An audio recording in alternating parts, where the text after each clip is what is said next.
Quando isso acontece, a aprendizagem deixa de estar centrada no tradicional aprendente, que é o aluno, e deixa de estar centrada no tradicional ensinante, que é o professor, o currículo, para estar centrada na relação.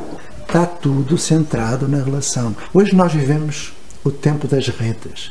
E as redes têm que ser redes de comunicação e colaboração. Uma rede não tem centro, nem no aluno, nem naquele que se presume ser o centro, que é o iluminado, o que possui o saber. E essas crianças, como todas as crianças, são pessoas inteligentes e que querem aprender. E quando aprendem, elas querem partilhar. E este há outro valor. Por isso é que surge o dispositivo quando eu sinto que já sei e quero partilhar. Porque é disso que se trata.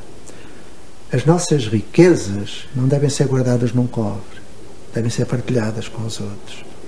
E é esse modelo de sociedade humana que nós pretendemos ali no âncora, criar comunidades de aprendizagem, comunidades de aprendizagem, co-criar comunidades de aprendizagem, construir com o outro, não é?